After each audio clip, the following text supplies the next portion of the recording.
اور ایک اور آیت جو میں نے آپ کو سنائی سورہ زمر کی آیت نمبر 53، بعض لوگوں پر کچھ مایوسی طاری ہو جاتی ہے، ہم اتنے عرصے سے گناہ کرتے چلے آ رہے ہیں، کیسے معافی، کیسے ممکن ہے، کیسے چھٹکارا ملے گا؟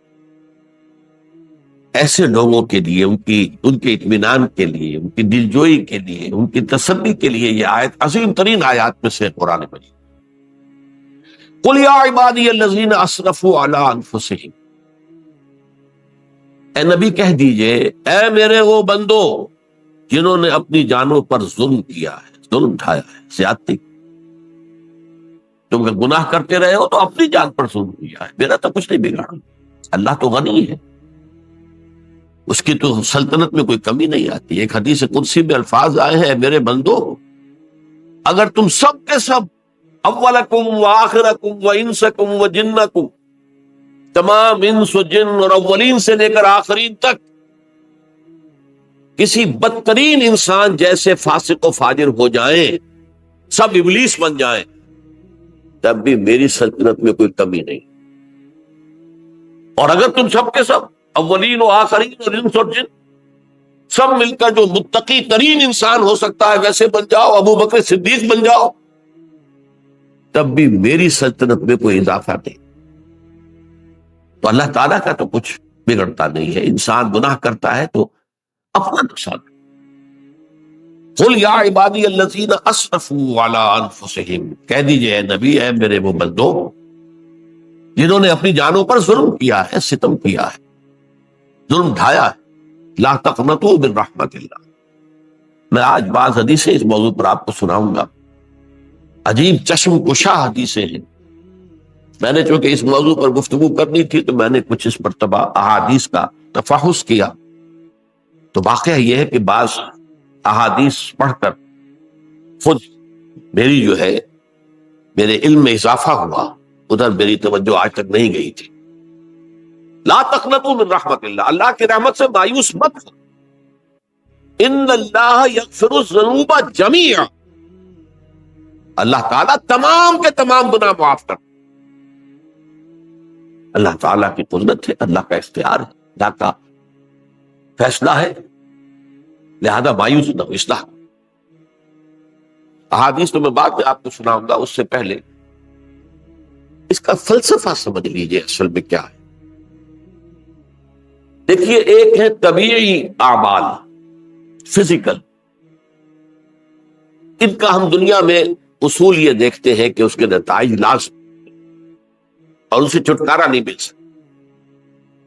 آپ نے سنکھیا کھایا ہے تو مریں گے، چائے کھانے کے بعد آپ نے خودکشی کا ارادہ کیا، سنکھیا کھا لیا، اب چاہے آپ پر ندامت ہو، پشیمانی ہو، پریشانی ہو، توبہ کرے، آپ بچنے کا کوئی سوال نہیں، مرنا ہی مرنا۔ اتنا یہ کہ اللہ تعالیٰ جو ہے اپنی معجزانہ کسی قدرت سے اس عمل کا جو طبعی نتیجہ ہے اس کو نکلنے سے روک۔ آگ کی فطرت ہے کہ وہ جلاتی ہے، اللہ کے حکم کے تحت حضرت ابراہیم کو اس نے نہیں جلایا، یا نار کونی بردن وسلام علی ابراہیم۔ لیکن یہ ہمیشہ نہیں ہوتا، یہ تو ایک دفعہ ہو گیا بس، اللہ جب چاہے اب بھی کر سکتا ہے، لیکن یہ روز روز نہیں ہوتا۔ روز روز جو بھی فزیکل لاز ہیں وہ چل رہے ہیں، اگر وہ نہ چلے تو کوئی سائنس پاسبل ہی نہ ہو، کوئی ٹیکنالوجی ممکن ہی نہ ہو۔ یہ تو ان فزیکل کیمیکل لاز جو ہے ان کا دوام ہے کہ جس کی وجہ سے یہ ساری سائنس اور ٹیکنالوجی اب کہاں سے کہاں پہنچ رہی ہے کہ عروج آدم خاکی سے انجم سے ہمیں جاتے ہیں کہ یہ ٹوٹا ہوا تارا کہیں وہی کامل نہ بن جائے۔ تو یہ توبہ جو ہے فزیکل اعمال میں مفید نہیں ہے، چاہے آپ پر یہ احساس میں کیا کر بیٹھا، کیا میں نے کیا، کیوں میں نے کھا لیا یہ سن کیا، تو توبہ سب۔ جو اخلاقی اعمال ہیں ان کا قانون یہ نہیں ہے، اخلاقی اعمال کے نتائج ختم ہو جاتے ہیں توبہ کے ساتھ۔ یہ ایک بہت بڑا قانون، بہت بڑا قانون۔ ایسا نہیں ہے کہ کسی گناہ سے انسان کی فطرت میں کوئی ایسی مستقل کجی واقع ہو جائے کہ جس کی اصلاح کی کوئی صورت ہی نہ ہو، یہ نہیں ہے۔ بڑے سے بڑے توبہ کرو، خلوص دل سے کرو، جو اس کے اصول ہیں، جو اس کے قواعد ہیں، جو اس کے ضوابط ہیں، جو اس کی شرائط ہیں، ان کو پورا کرو۔ تو بڑے سے بڑے اعمال، برے سے برے اعمال، میں حدیثیں آج آپ کو سناؤں گا، حیران، کیونکہ عام طور پر یہی ہوتا ہے کہ مباحث میں چونکہ لوگوں کو اصلاح کی ترغیب دلانی ہوتی ہے، تو وہ جو انذار کا پہلو ہے اسے زیادہ نمایاں کیا ہے۔ اللہ کی طرف سے شدید ذو انتقام، اللہ انتقام دینے والا، اللہ سزا دینے والا ہے۔ لیکن یہ دوسرا پہلو جو ہے وہ بھی اپنی جگہ پر بہت اہمیت کا، کہ طبیعی اعمال کے نتائج اور عواقب اور اخلاقی اعمال کے نتائج و عواقب یہ ایک جیسے نہیں۔ اب اس معاملے میں تاریخ مذاہب عالم میں جو بہت بڑی غلطی ہوئی، تورات میں حضرت آدم اور حوا علیہ السلام سے جو غلطی اور خطا ہو گئی تھی، آپ اندازہ کیجئے کیا مقام اللہ نے عطا کیا تھا، سارے فرشتوں کو ان کے سامنے سجدہ کروا دیا تھا، اور ایک ہی حکم تو دیا تھا نا کہ اس درخت کے قریب نہ جانا، اور تو ابھی کوئی شریعت نہیں تھی، کوئی لمبے چوڑے احکام نہیں تھے، کھاؤ جہاں سے چاہو، اس ایک درخت کے پیچھے پاس نہ جانا، وَلَا تَقْرَبَا هَٰذِهِ الشَّجَرَةَ فَتَكُونَا مِنَ الظَّالِمِينَ۔ اور وہی کام کر بیٹھے حضرت آدم اور حضرت حوا علیہ السلام۔ کتنا بڑا ہوا، کتنا بڑا، کتنا بڑا۔ لیکن قرآن نے وضاحت کر دی کہ آدم نے توبہ کی، اللہ نے معاف کر دی۔ اللہ تعالیٰ سے کلمات سیکھے، ندامت دل میں پیدا ہو گئی حضرت آدم، لیکن الفاظ نہیں تھے، کن الفاظ میں اللہ سے معافی مانگ، مجھ سے خطا ہو گئی، بہت بڑی غلطی ہوئی، وہ الفاظ بھی اللہ نے سکھائے۔ فَتَلَقَّىٰ آدَمُ مِن رَبِّهِ كَلِمَاتٍ، یہ ہے جس میں کہ وہ علامہ اقبال کا ایک شعر ہے ان کے نوجوانی کے دور کا، جس پر میں بھول رہا ہوں کہ داغ دہلوی تھے یا کوئی اور تھے کہ جنہوں نے علامہ سے کہا تھا، میاں اس عمر میں اور یہ شعر، اس بڑی محفل میں بات آئی تھی کہ موتی سمجھ کے شان کریمی نے چن لیے قطرے جو تھے میرے عرق انفعال پہ۔ انفعال کہتے ہیں عربی میں پشیمانی، شرمندگی، اور عام طور پر جب کسی انسان پر پشیمانی اور شرمندگی طاری ہوتی ہے تو پیشانی جو ہے اس پر کچھ پسینہ سا آتا ہے۔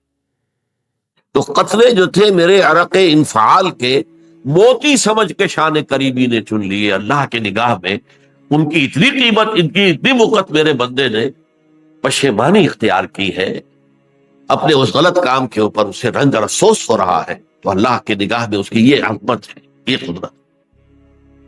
تو اللہ تعالیٰ نے جب حضرت آدم کے دل میں وہ پشیمانی پیدا ہو گئی تو الفاظ نہیں تھے، کن الفاظ میں؟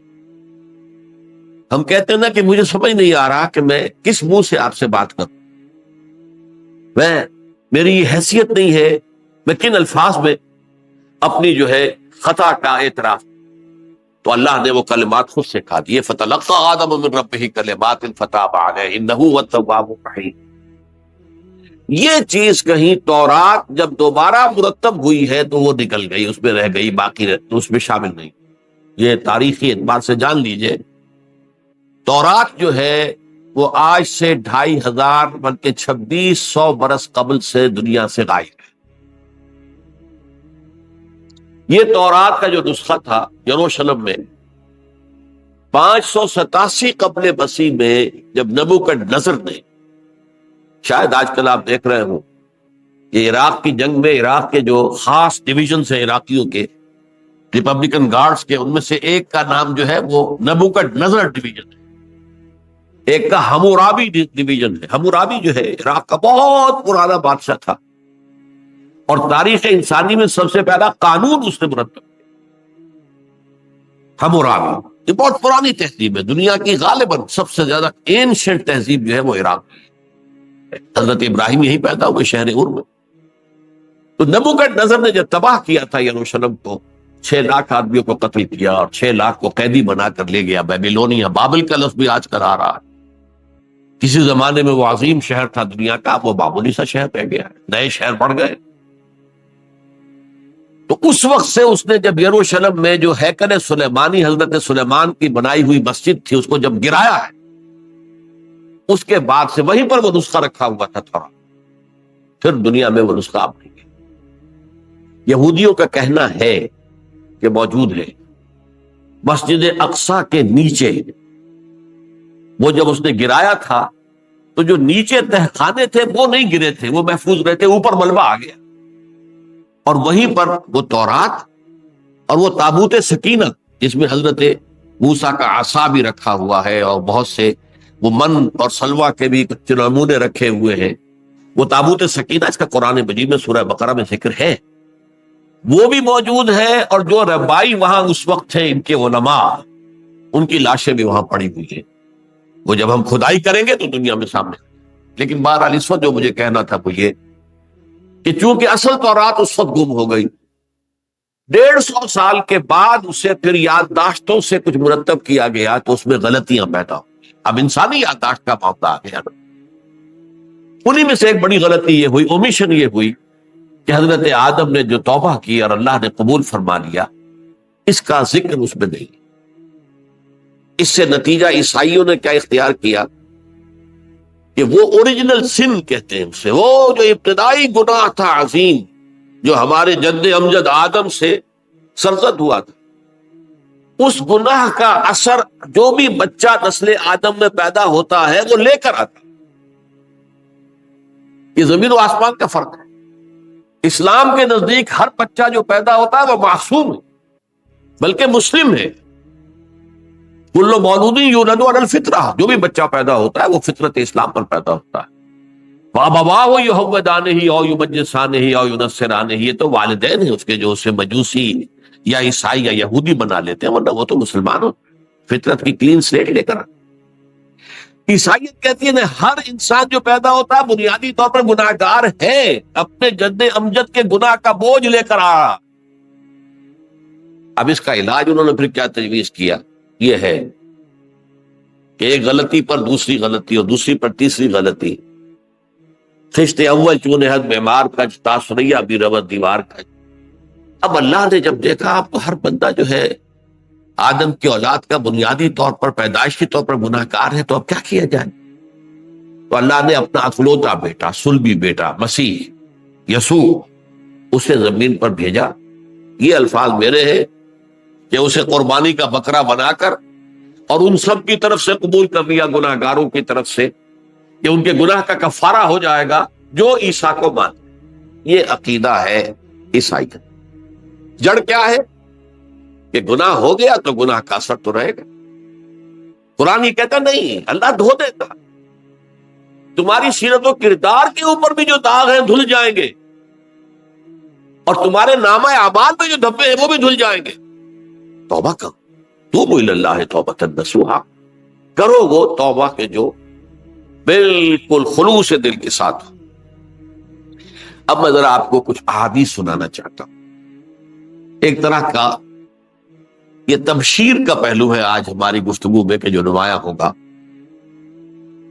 یہ بعض احادیث تو چھوٹی چھوٹی ہے اور یہ بہت مرتبہ میرے گفتگو میں آ چکی ہے، صرف اس وقت حوالہ دے کر گزر جاؤں گا۔ یہ ترمذی اور ابن ماجہ میں حضرت انس ابن مالک رضی اللہ تعالی عنہ سے روایت ہے، حضور نے فرمایا کل بنی آدم خطاؤون وخیر الخطائین التوابون، تمام بنی آدم خطا کار ہے، خطا کار بھی نہیں، بہت خطا کار، بہت خطا کار، لیکن ان خطا کاروں میں بہتر لوگ وہ ہیں کہ جو خوب توبہ کرتے ہیں۔ غلطی ہو گئی توبہ کر۔ اور ایک اور حدیث میں آپ کو بتاؤں گا کہ یہ نہیں ہے کہ پھر کبھی وہ غلطی نہ ہو، اس وقت آپ یہ لگا لیں اپنے اوپر یہ کام میں نے نہیں کرنا، اور ایک دفعہ وہ کام چھوڑ دیں تو توبہ ہو گئی۔ پھر اگر کچھ عرصے کے بعد پھر کہیں آپ جذبات کی رو میں بہ گئے، پھر کہیں کوئی برے اثرات جو ہے وہ پڑے، پھر غلطی، کوئی بات نہیں، پھر ہو گیا، پھر توبہ کر۔ تواب اسی لیے کہا بار بار بار بار بار بار توبہ کر۔ تو کل بنی آدم خطاؤون وخیر الخطائین التواب۔ دوسری حدیث یہ بھی ابن ماجہ اور بہقی میں ہے، حضرت عبداللہ ابن مسعود رضی اللہ تعالی عنہ، التائب من الذنب کمن لا ذنب له، گناہ سے توبہ کرنے والا ایسے ہے جیسے اس نے کبھی گناہ کیا ہی تھا۔ دھل جاتی ہے، تختی دھل گئی، بچے نے تختی لکھی تھی اس کو دھو دیا، ختم ہو گیا۔ ایک حدیث تو پڑھ کر میں بھی چونکا، یہ اصل میں اسلوب ہے بیان کا، بتانے کے لیے کہ تمہارے دلوں کے اندر مایوسی کا غلبہ نہ ہو جائے۔ مایوس اصل میں جو ہے مایوسی، یہ ابلیسیت ہے، نوٹ کر لیجیے اس کو۔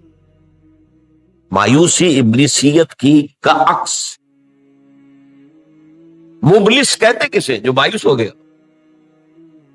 ابلیس سب سے بڑھ کر مایوس جو ہے وہ ابلیس، اسے معلوم ہے میرا چھٹکارا تو نہیں ہے، لہذا میں جتنوں کو اپنے ساتھ لے کر جہنم میں جھونک دوں، یہی میری کمائی ہے، میں نے تو بچنا نہیں۔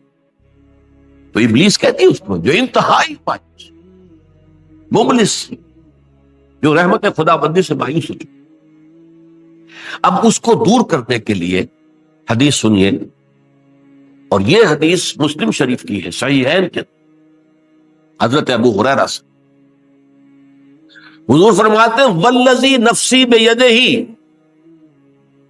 قسم ہے اس ذات کی جس کے ہاتھ میں میری جان ہے، لو لم تذنبوا، اگر تم لوگ گناہ نہ کرتے، لذهب اللہ بکم، تو اللہ تعالیٰ تمہیں لے جاتا کہیں اور، وَلَجَاءَ بِقَوْمٍ يُذْنِبُونَ، اور پھر کسی ایسی مخلوق کو پیدا کرتا ہے جو گناہ کرتے، فَيَسْتَغْفِرُوا اللَّهَ، اور پھر وہ اللہ سے استغفار کرتے اور توبہ کرتے، فَيَغْفِرُ لَهُمْ، اور اللہ تعالیٰ انہیں معاف کرتے۔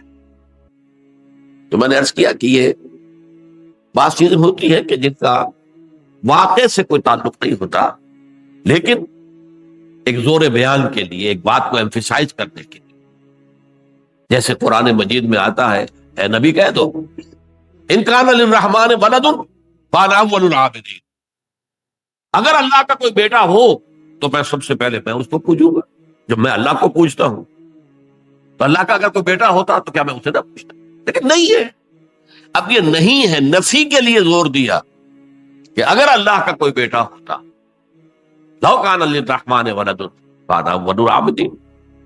اسی طرح یہ ہے کہ اگر انسان گناہ نہ کرتے اور گناہ کے بعد توبہ کر کے اللہ تعالیٰ کی شان غفاری کا ظہور نہ ہوتا، یہ بھی ایک عجیب فلسفے کی بات ہے، اللہ نے یہ کائنات کیوں پیدا کی؟ قرآن مجید میں اس کو براہ راست ایڈریس نہیں کیا گیا اس مسئلے، میرے علم کی حد تک، ہو سکتا ہے کہیں بہت خفی انداز میں ہو اور ابھی تک میری نگاہ سے بھی جو ہے وہ چھپا رہ گیا، ہو سکتا قرآن مجید کے غامض نکات ایسے ہو سکتے۔ کوئی شخص، میں تو کہتا ہوں کہ اگر کوئی شخص کہتا ہے، میرے بارے میں ایک عالم دین نے کہہ دیا تھا کہ اسے قرآن پر بڑا عبور حاصل ہے، تو میں نے انہیں پیغام پہنچایا، جن صاحب نے مجھے ان کا یہ جملہ سنایا تھا کہ آپ نے قرآن کی توہین کی ہے، قرآن پر عبور کسی انسان کو نہیں۔ عبور کا مفہوم کیا ہے؟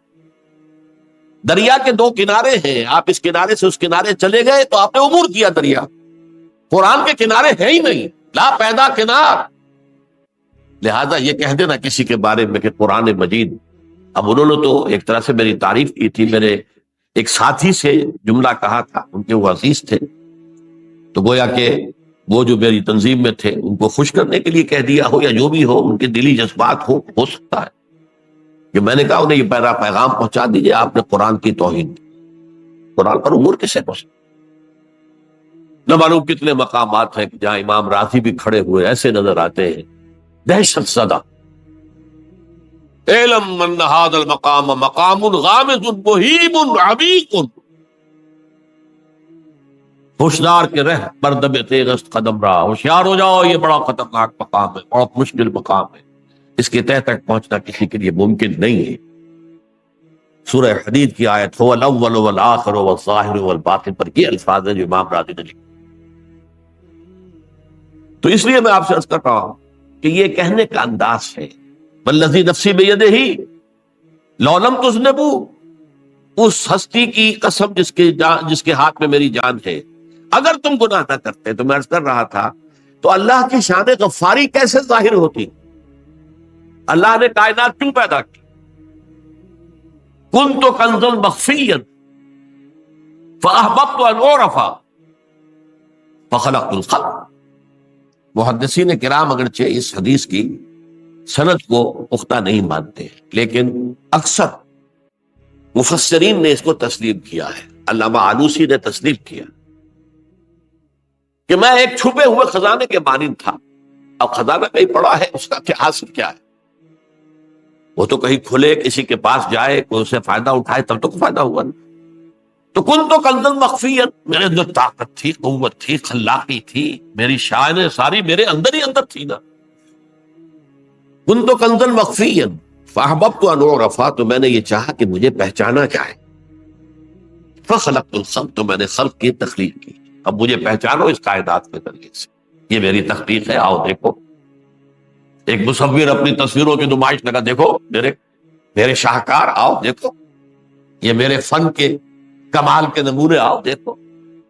تو یہ ہے سب، دیکھو زمین آسمان، ان فی خلق السماوات والارض واختلاف اللیل والنہار والفلک التی تجری فی البحر بما ینفع الناس وما انزل اللہ من السماء من ماء فاحیا به الارض من بعد موتها۔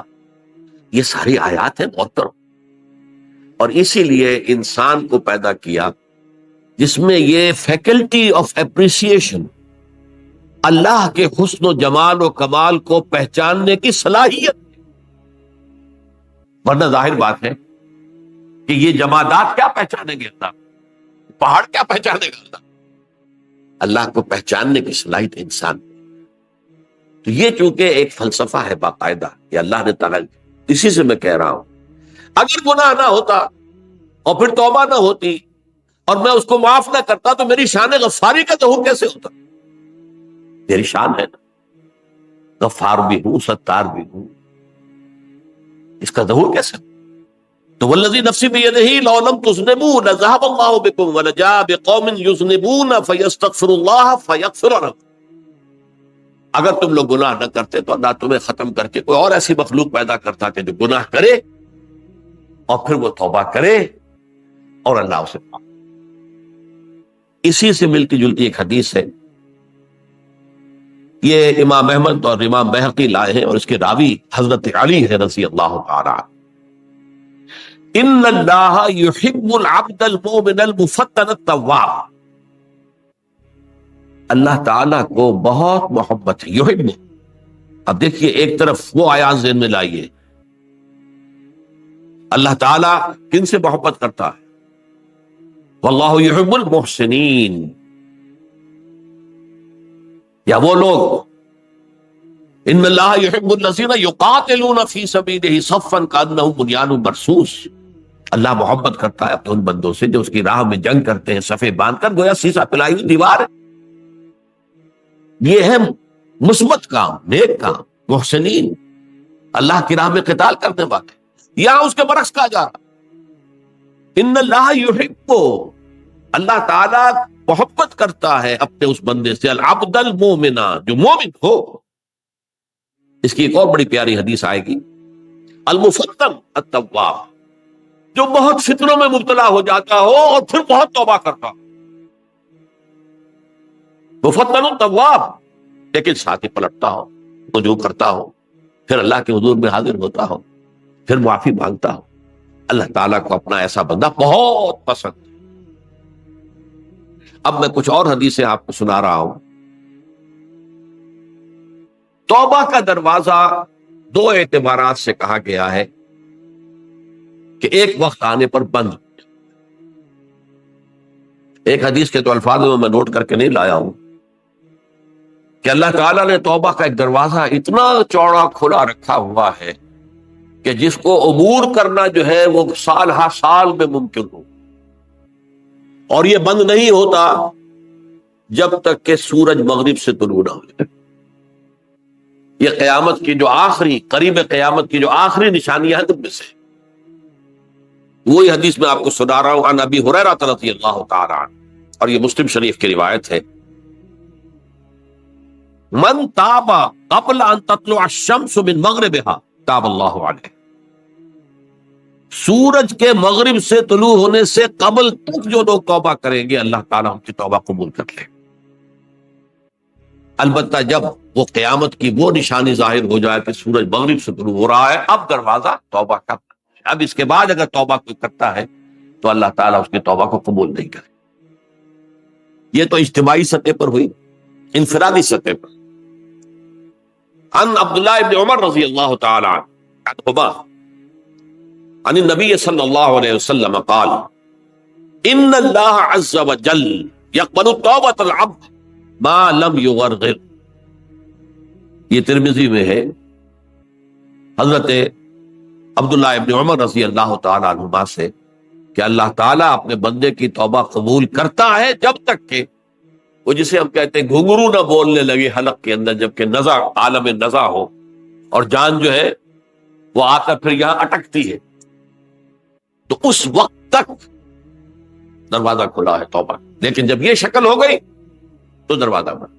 یہ انفرادی سطح پر ہو گیا، جب آپ کے موت کے آثار اتنے واضح ہو گئے کہ اب جا رہے ہیں، اب توبہ کریں گے تو توبہ قبول نہیں۔ اجتماعی سطح پر جب قیامت جو ہے اس کی وہ گھڑی آ گئی کہ سورج مغرب سے طلوع ہو گیا، اب توبہ کا دروازہ بند۔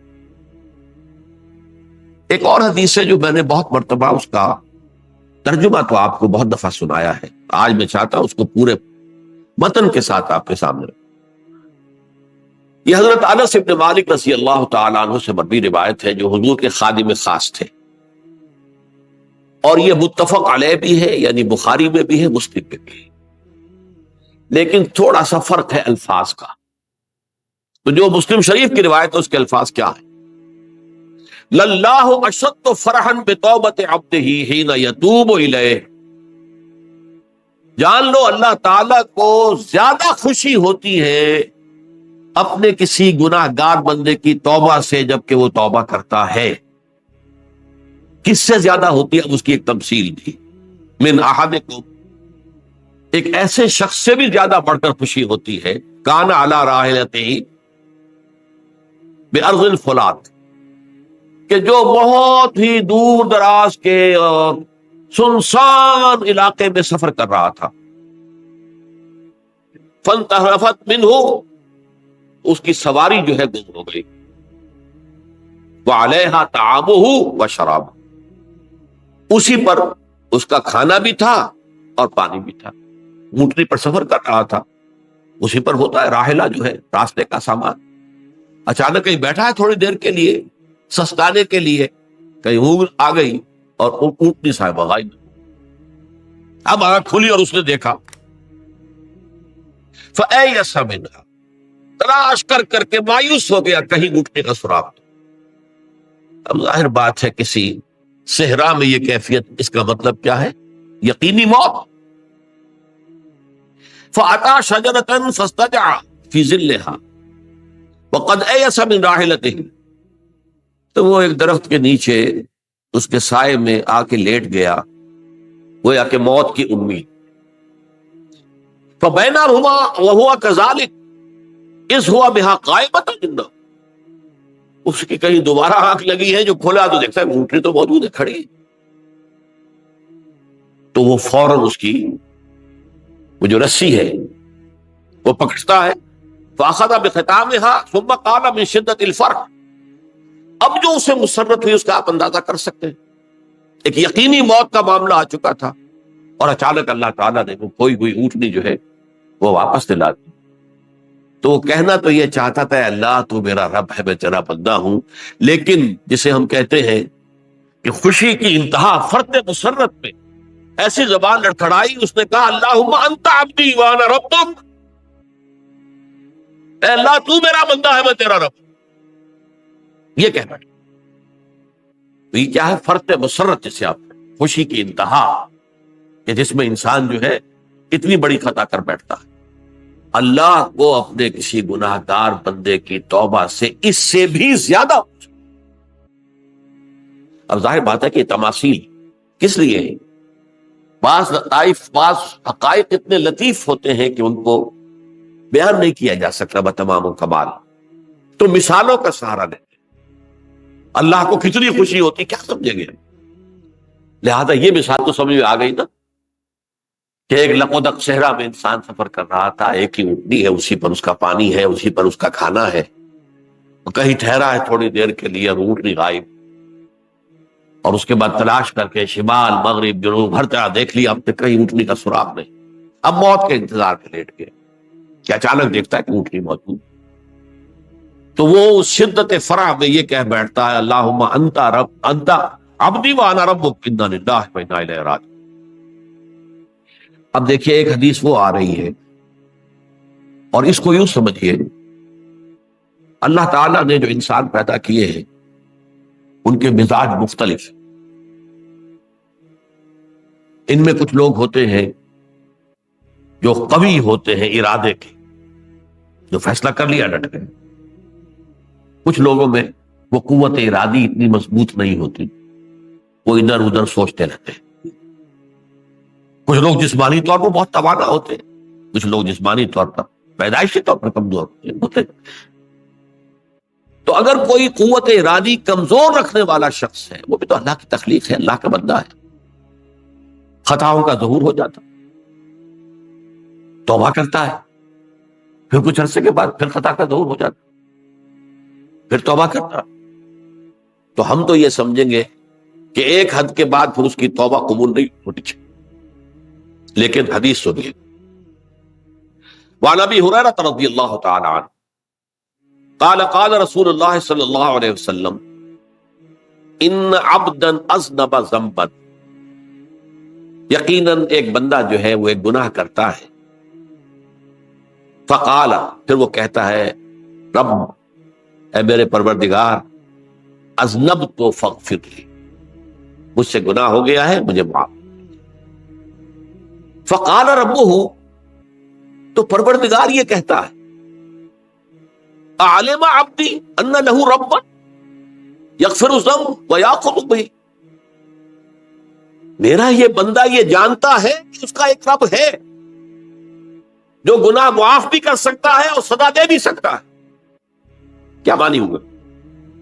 گناہ اس نے کیا ہے لیکن جانتا ہے اللہ کہ وہ معاف بھی فرما سکتا ہے، تبھی تو وہ اللہ سے معافی کی درخواست کرتا ہے۔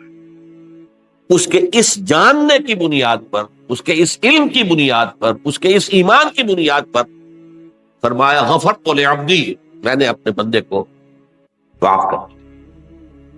ثم مکث ما شاء اللہ، پھر وقت گزرا جتنا کہ اللہ نے چاہا، ثم اذنب ذنبا، پھر اس سے گناہ ہو گیا، فقال رب اذنبت ذنبا فاغفر، پھر کہتا ہے پروردگار مجھ سے گناہ ہو گیا، پھر مجھے معاف فرما دے۔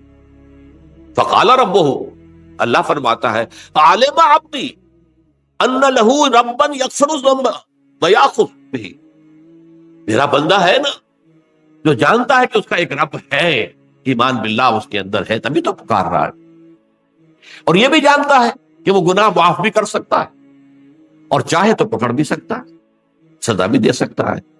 تو فرمایا، اللہ تعالیٰ فرماتے ہیں میں نے فرمایا کہ میں نے معاف کر دیا۔ ثم مکث ما شاء اللہ، پھر ایک عرصہ گزرا اس کے بعد، ثم اذنب ذنبا، پھر اس نے گناہ کیا، قال رب اذنبت ذنبا آخر، اس نے کہا پروردگار میں نے تو پھر ایک اور گناہ کر دیا، فاغفر لی، مجھے بخش دے۔ فقال اعلم عبدی ان لہ ربا یغفر الذنب ویأخذ بہ، میرا بندہ جانتا ہے نا کہ اس کا ایک رب ہے جسے وہ پکار رہا ہے، اور وہ جانتا ہے کہ اسے اختیار حاصل ہے کہ چاہے تو بخش دے اور چاہے تو پکڑ دے۔ اس کے اس علم، اس ایمان کی بنیاد پر میں نے اسے معاف کر۔ ایک اور حدیث، میں نے چونکہ اس گفتگو کے لیے ان احادیث کا تفحص کیا ہے، یہ تو بہت ہیں حدیثیں، میں نے ان میں سے کچھ چنی ہے۔ ہمارے بعض واعظ ناصح وہ بھی کسی شخص کو روکتے رہے، برائیوں سے روکتے رہے، نہیں رکتا، تو کہیں غصے میں آ کے اللہ تجھے کبھی معاف نہیں کرے۔ یہ کتنا بڑا جرم ہے، اس کا اندازہ کیجئے اس حدیث سے۔ تو میرے بندے کو میری رحمت سے مایوس کر رہے، کتنا بڑا جرم ہے، اس کا اندازہ کیجئے۔ یہ مسلم شریف کی روایت ہے عن جندب، حضرت جندب رضی اللہ تعالی عنہ سے، ان رسول اللہ صلی اللہ علیہ وسلم حدث، کہ اللہ کے رسول صلی اللہ علیہ وسلم نے ایک واقعہ بیان کیا، ان رجلا قال، کہ ایک شخص نے یہ کہا، واللہ لا یغفر اللہ لفلان، کہ خدا کی قسم اللہ تعالیٰ فلاں شخص کو کبھی معاف نہیں کرے،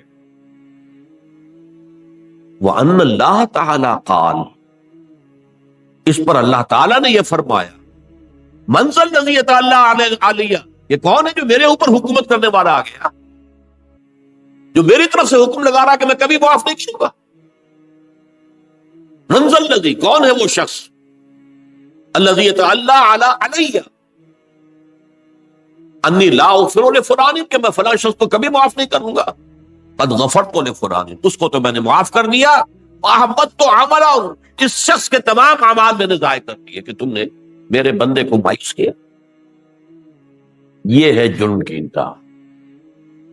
تو توبہ کی دعوت دیتے رہو، توبہ کے لیے لوگوں کو آمادہ کرتے رہو، توبہ جو ہے اس کے لیے ترغیب دیتے رہو، اللہ تعالیٰ معاف فرمانے والا۔ اب آخری حدیث سنا رہا ہوں، یہ تو بہت ہی عجیب حدیث ہے اور متفق علیہ، یہ بخاری اور مسلم دونوں میں۔ حضرت ابو سعید الخدری رضی اللہ تعالی عنہ جو ہے اس کے راوی، حضور نے فرمایا، کانا فی من کانا قبلکم رجل قتل 99 نفسا، تم سے پہلے جو امت تھی بنی اسرائیل ان کا ذکر ہے، اس میں ایک آدمی ایسا تھا جس نے 99 قتل کیے تھے۔ اب آپ اندازہ کیجئے کتنا بڑا گناہ کبیرہ ہے قتل۔ قرآن مجید میں آتا ہے فَكَأَنَّمَا قَتَلَ النَّاسَ جَمِيعًا، اگر ایک انسان کو بھی ناحق قتل کر دیا گیا تو یہ ایسی ہے گویا کہ اس نے پوری نوع انسانی کو قتل کر دیا، اس نے 99 قتل کی۔ فَهَلْ لَهُ مِن تَوْبَةٍ، پھر اس کے بعد یہ ہوا کہ اس کے اندر توبہ کا جذبہ پیدا ہوا۔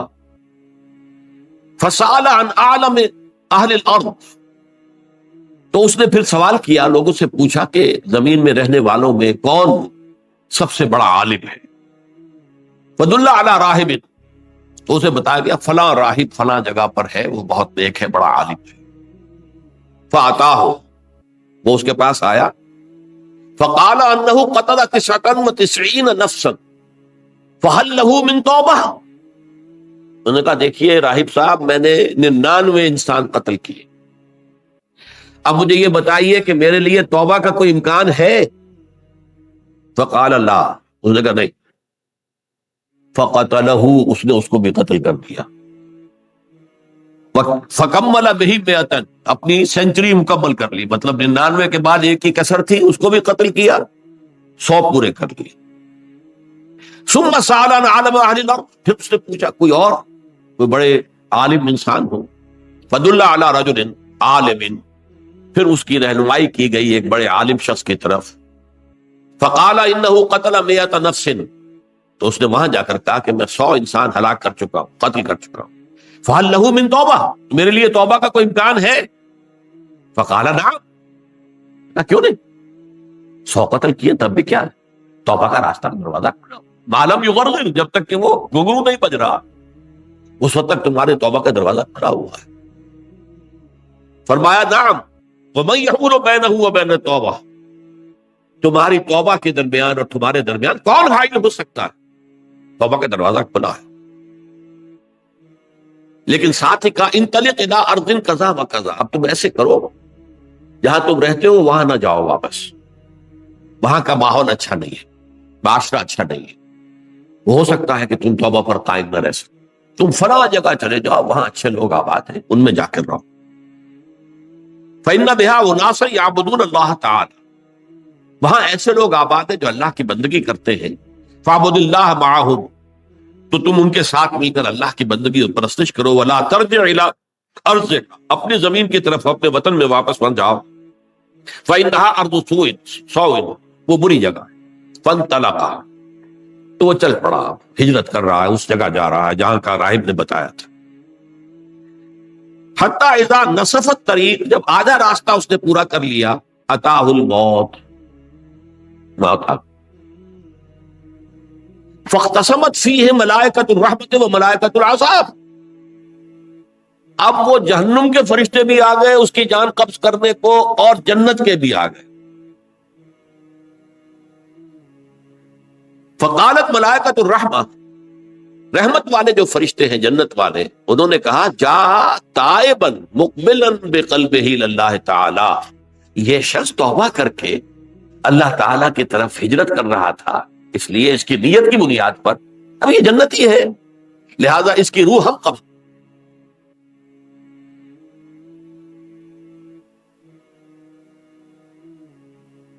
وقالت الملائکۃ العذاب، اور وہ جو عذاب والے فرشتے ہیں وہ کہیں گے انہ لم یعمل خیرا قط، تو نے توبہ کے بعد کوئی نیک عمل تو کیا ہی نہیں، تو کس بنیاد پر اس کو تم جنت پہ لے جاؤ، اس کو تو دوزخ میں جانا چاہیے. فاتاہ ملک فی صورت آدمی، تو ان کے پاس اللہ نے ایک اور فرشتے کو بھیج دیا آدمی انسانی شکل کے اندر.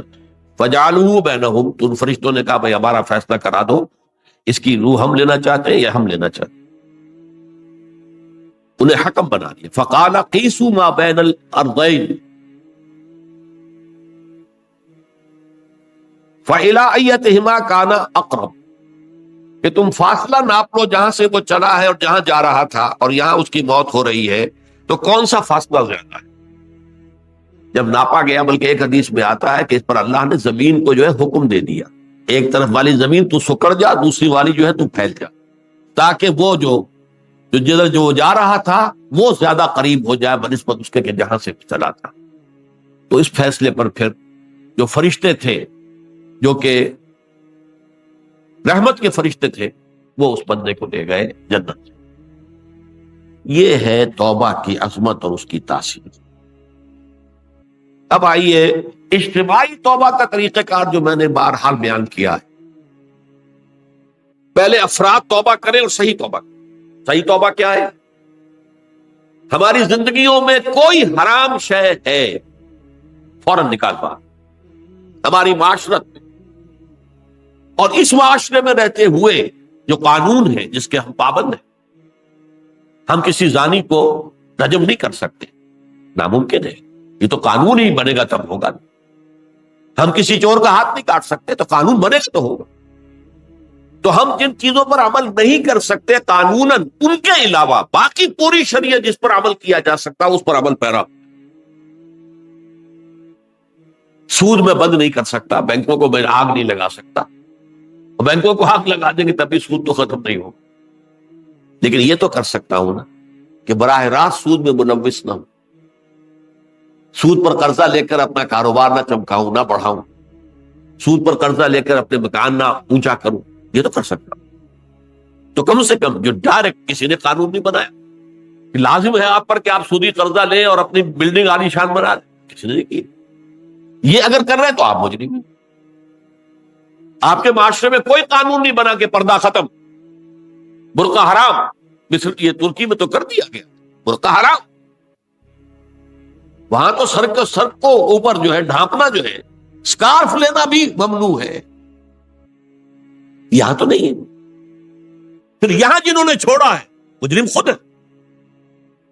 یہاں تو اللہ کا شکر ہے کوئی ایسا مصطفیٰ کمال پیدا آج تک نہیں ہوا ہے کہ جس نے ان چیزوں کا حکم دیا. ہاں ترغیب ہے ذرائع ابلاغ کے ذریعے سے، فحاشی ہے، اریانی ہے، لیکن چوز آپ خود کرتے ہیں، فیصلے کا اختیار آپ کا اپنا. تو جن چیزوں کے اندر بھی گناہ سے بچنے کا امکان ہے اس کو عملاً ترک کیا جائے. اور نمبر 2، عزم مصمم کر لیا جائے کہ اللہ اب بقیہ زندگی جتنی بھی ہے اس میں اپنی توانائیاں، اپنی قوتیں، اپنی صلاحیتیں صرف کروں گا تیرے دین کی تبلیغ اور تیرے دین کے قائم کرنے کی جدوجہد. عزم مصمم. یہ لوگ اگر 14 کروڑ میں 14 لاکھ بھی ہو جائیں، بہرحال 2-4 کی توبہ کرنے سے ملک کی قسمت نہیں بدلتی. معتدل تعداد کے اندر جو ہے یہ لوگ اگر ایسے ہو جائیں اور پھر یہ کہ وہ مل کر اگر زور لگائیں تو واقعتاً اس ملک کے اندر شریعت اسلامی کا نفاذ ہو سکتا ہے، اللہ کا نظام قائم کیا جا سکتا ہے. یہ ملک بنایا اسی لیے گیا. تو یہ توبہ کا جو ہے اجتماعی توبہ کا یہ پوری تفصیل تو میں بارہا بیان کر چکا ہوں. آج جو میں نے کہا تھا کہ ایک بات کی طرف میرا ذہن حالیہ منتقل ہوا ہے، اس سے پہلے نہیں ہوا. یہ توبہ کرنے والے لوگ جب تک 14 لاکھ نہیں ہے، 1400 ہی ہو، لیکن یہ اگر دعا کریں گے اللہ تعالیٰ کے خلوص کے ساتھ تو ان کی دعا قبول ہو. دعا بہت بڑی شے. الدعاء مخ العبادہ. ٹھیک ہے، بڑا لمبا راستہ لگتا ہے یہ کہ 14 لاکھ انسان توبہ کرے یا 2 لاکھ یا 3 لاکھ انسان توبہ کرے، صحیح معنی میں توبہ کرے، اور پھر وہ جمع ہو، ایک طاقت بنے، تن من دھن لگانے کے لیے، جانے دینے کے لیے تیار ہو جائے. تو لگتا ہے یہ کہ کافی لمبا ہے کہ دراز و دور دیدم رہو رسم پارسائی. یہ تو بڑا لمبا راستہ ہے. اسی سے لوگ کہتے ہیں کہ پھر کیا حل ہوا؟ تو حل جو ہے تو کوئی عملی حل تو نہیں. اس میں میرا ذہن منتقل ہوا ہے دعا. اجیب دعوت الداعی اذا دعان امن یجیب المضطر اذا دعا. بھلا وہ کون ہے جو کسی مضطر کسے کہتے ہیں؟ ایک شخص نہایت پریشان حال ہو گیا، نہایت پریشان حال، اور میں اللہ کو پکارے، پروردگار تو میری دستگیری فرما. اللہ کسی اور طرف مجھے کوئی توقع نہیں رہی، کوئی نہیں رہا جس سے مجھے کوئی امید. یہ مضطر اضطرار کی حالت میں جب بالکل بے چین ہو کر اللہ کو پکارتا ہے تو اللہ اس کی دعا قبول کرتا ہے. اور دعا کی حد یہاں تک بھی آتے ہیں الفاظ کہ لا یرد البلاء قضاء الا بالدعاء. تقدیر الہی کو بھی اسی لیے 2 حصوں میں تقسیم کیا گیا. تقدیر مبرم، ایک تو اللہ کا وہ فیصلہ ہے جو ٹل نہیں سکتا کسی صورت میں. ایک تقدیر معلق ہوتی ہے تو صحیح اللہ کا فیصلہ، لیکن اس میں تبدیلی ہو سکتی ہے. یہ جو تقدیر معلق ہوتی ہے اس میں دعا انتہائی مؤثر شے ہے. لا يرد البلاء الا لا يرد القضاء الا بالدعاء. قضا جو ہے وہ نہیں بدل سکتی سوائے دعا. اس دعا کی تو کم سے کم ہم منادی کریں، لیکن پہلے شرط وہی ہے، ورنہ وہ دعا نہیں ہے، ورنہ وہ توبہ نہیں ہے. توبہ صحیح ہو، حرام سے اپنے وجود کو، اپنے گھر کو پاک کریں، اس کے بغیر کچھ نہیں. اس کے بغیر تو جیسے کہ کہا گیا سورہ مائدہ میں قل یا اہل الکتاب لستم علی شیء حتی تقیموا التوراۃ والانجیل. اے نبی ان سے کہہ دیجئے اے اہل کتاب تمہاری کوئی حیثیت اللہ کی نگاہوں میں نہیں ہے، تمہاری کوئی دعا اللہ کے ہاں قابل پذیرائی نہیں ہے جب تک کہ تم تورات اور انجیل کو قائم نہیں. لہذا دعائیں تو نہ بنو. 30 لاکھ آدمی جو ہے حج کے موقع پر کیسی کیسی دعائیں مانگتے ہیں. کہاں جا رہی ہیں دعائیں؟ کہاں ہے ان کی قبولیت کے آثار؟ توبہ صحیح ہو. اور توبہ کے بارے میں آج میں نے امکانی حد تک آپ کے سامنے آج ترغیب و تشویق کا پہلو رکھا ہے. مایوسی اس کو بھی کہا بھی جاتا ہے، مایوسی کفر ہے. اور میں نے آپ سے کہا آج لا تقنطوا من رحمت اللہ ان اللہ یغفر الذنوب جميعا. 99 قتل کیے ہو، 100 قتل کیے ہو، تب بھی توبہ کرو گے تو اللہ توبہ قبول فرمائے. اور کس شان کے ساتھ قبول فرمائے گا اس حدیث کے اندر آیا، متفق علیہ حدیث صحیح بخاری اور صحیح مسلم کے اندر ہے. تو اگر ہم اس توبہ کی منادی کریں نمبر 1، اور جو لوگ توبہ کریں صحیح معنی میں، ایک طرف تو وہ جد و جہد شروع کر دیں اللہ کے دین کے قائم کرنے کی جد و جہد، اس میں پیچھے نہ رہے، لیکن اس اسنا میں جو دعائیں وہ کریں گے اللہ تو نے یہ ملک ہمیں عطا کیا تھا، ہم نے اپنے دور بازو سے اسے نہیں حاصل، یہ سلطنت خدا داد پاکستان. اور اے اللہ ہے خاص ہے خاصان رسول وقت دعا ہے، امت میں تیری آنکھ یا جب وقت پڑا ہے. میں اپنے احساسات جو ہیں آپ کے سامنے الفاظ میں بیان نہیں کر سکتا. یہ جب یروشلم کی تباہی ہوئی تھی جس کا میں نے ذکر کیا ہے، 6 لاکھ انسان قتل ہوئے تھے، اور 6 لاکھ کو نبوکدنضر جو تھا وہ ہانک کر بھیڑوں بکریوں کی طرح بیبیلونیا لے گیا تھا. اس سے پہلے کتنے ہی نبی اہل کتاب کے وہ کہتے رہے تھے کہ ہوش کرو، توبہ کر لو. بلکہ ایک جگہ کے الفاظ یہ ہے درخت کی جڑ پر کلہاڑا رکھا جا چکا ہے، اب بھی ہوش میں آ جاؤ، ہوش میں نہیں کر۔ دنیا پرستی، جو بھی ان کے نفس پرستی جو بھی ان کے اوپر مسلط ہو چکی تھی، اس نے انہیں توبہ نہیں کر، تباہی اور بربادی ہو گئی۔ آج ہماری نگاہوں کے سامنے عراق کے ساتھ کیا ہو، بغیر اس کے کہ کوئی جرم ہو، بغیر اس کے ہم تو بڑے بڑے جرم کر چکے ہیں ان کی نگاہ۔ نان پرولیفریشن ٹریٹی جو ہے اس کے خلاف ہمارا عمل جا رہا ہے پوری دنیا کے اندر، ان کا کہ ہم اس کو ایٹمی صلاحیت کو نہیں پھیلنے دیں گے۔ وہ ایک خاص وقت میں افغانستان میں انہیں ہماری ضرورت تھی، اپنے اصل دشمن یو ایس ایس آر اپنے مقابل کی طاقت کو ختم کرنے کے لیے، اس وقت انہوں نے اپنا منہ جو ہے پھیر لیا تھا، نہیں دیکھا تھا، اور ہمارے ہاں اللہ کی یہ رحمت آ گئی کہ ایٹمک صلاحیت بھی حاصل ہوئی۔ اور پوری دنیا میں شاہ عبداللہ نے کہا تھا، پرنس عبداللہ نے، کہ یہ آپ کا نہیں ہے، یہ جو نواز شریف صاحب سے جب اس کا ہم نے دھماکہ کیا، یہ بم آپ کا نہیں ہے، یہ پوری امت مسلمہ کا۔ کیسے یہ برداشت کر سکتے ہیں یہودی اور یہودیوں کے اعلی کار عیسائی، خاص طور پر Protestants, west white Anglo Saxon Protestants? تو سمجھ لیجئے کہ پاکستان کی جڑوں پر بھی تیشہ رکھا جا چکا۔ یہ میرے احساسات کی اس سے کم میں تعبیر ہو نہیں سکتی، لیکن اب بھی امکان ہے، اب بھی امکان، اب بھی امکان۔ توبہ کرو، توبہ کراؤ، مل جل کر طاقت بنو، کوشش کرو کہ یہاں اسلام کا نظام آ جائے، اور اس اسنا میں بھی دعا کرو اللہ تعالیٰ سے کہ اللہ ہمیں مہلت عطا فرما دے، ہمیں کچھ اور مہلت عطا فرما دے، اے اللہ ہمیں کچھ اور مہلت عطا فرما دے۔ بارک اللہ لی ولکم فی القرآن العظیم ونفعنی وإیاکم بالآیات والذکر الحکیم۔